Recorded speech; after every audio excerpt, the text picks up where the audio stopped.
Em 1980, eu participei de um concurso de pintura na minha escola, Senador Cunha Melo, na Cachoeirinha. Em 1980, a minha avó cigana Esmeralda veio do Rio Grande do Sul me visitar. Na época eu tinha 14 anos e já estava começando a minha vida artística, fazendo litofrotagem em cima da placa de gesso que eu entalhei. Fazia milhares todo ano e distribuía a amigos, professores, parentes e a quem quer que gostasse do meu trabalho. A minha avó Esmeralda, nessa viagem que ela fez do Rio Grande do Sul para o Amazonas, ela trouxe um baúzinho e dentro desse baú tinha um caderno onde estava escrito toda a minha genealogia. Foi nessa época que eu descobri que o homem que vivia com a minha mãe não era meu pai biológico, era um padrasto.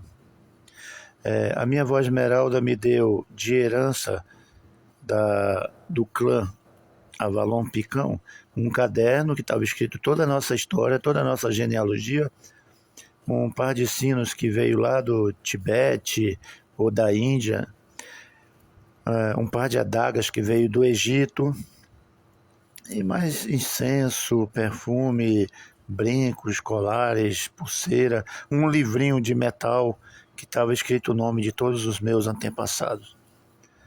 Eu, com 14 anos, resolvi sair de casa e morar com uma namorada que eu tinha de 30 anos. O nome dela era Gesilda. E nós viajamos de Manaus. E fomos morar em Rio Branco, no Acre. Lá eu vivi com a Gesilda até os 17 anos, quando eu viajei para Belém, no Pará. Lá eu me alistei na Marinha de Guerra. Já estava há 1 ano na Marinha de Guerra, na função de soldador. Um fato que ocorreu foi que, certa vez, às 3 horas da madrugada, foram me acordar para que eu fosse até a barca oficina e viajar até o meio do rio para socorrer um navio de guerra que tinha rasgado o casco numa pedra no meio do rio. Isso às 3 horas da manhã. Eles tombaram o navio de lado e eu fiquei soldando o casco desse navio. Eram 2 anteparas cortadas. Trabalhei até mais ou menos às 5 horas da tarde, sem comer, só trabalhando direto para terminar, porque eu era mais jovem e o outro soldador, que era um cabo, ele era muito gordo, ele não cabia entre as 2 anteparas. Um tempo depois, 1 mês depois, eu recebi uma medalha por serviços prestados à pátria. No final do ano de 1985, eu dei baixa da Marinha, saí e fui para Roraima. Lá em Roraima, eu frequentava a Praça do Garimpeiro e fui recrutado para ir para os garimpos da Tríplice Fronteira, Brasil, Venezuela, Guianas.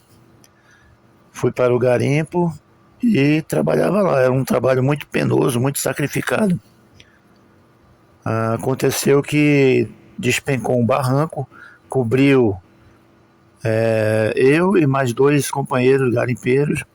Ficamos soterrados lá durante mais de 24 horas. Nesse período, no meio da lama, uma sucuri gigantesca se enrolou no meu corpo e ficou tentando quebrar todos os meus ossos para depois, eu acho, ela me engolir. E eu fiquei mais de 24 horas dentro desse buraco coberto de lama e cascalho e pedras, quando no outro dia os meus companheiros do garimpo conseguiram cavar e me tiraram de lá, ainda com a sucuri enrolada no meu corpo. Infelizmente, os outros 2 companheiros morreram. Eu fiquei tão doente, tão ferido, que me levaram para a aldeia Raposa Serra do Sol, e lá um pajé ficou cuidando de mim, com remédios da natureza, fazendo suas orações, sua pagelança. E depois de 1 semana que eu comecei a melhorar. Nesse meio período eu me encantei com a Macuxi, de nome Lavínia Macuxi, e ficamos assim, namorando. Depois de um tempo, a Lavínia resolveu ir comigo para Boa Vista, E quando eu melhorei bastante, nós fugimos da aldeia e fomos para Boa Vista. Lá em Boa Vista eu vivi com ela 1 ano, mas no final desse período ela estava muito triste, chorava todo dia porque ela queria voltar para a aldeia com saudade, não se adaptou à cidade grande. Eu paguei o transporte para ela e ela voltou lá para a aldeia dela. Depois eu resolvi ir para Manaus. Trabalhei uns meses lá, não me adaptei e voltei para Boa Vista. Nessa volta para Boa Vista, eu fui trabalhar em um hotel chamado Praia Palace.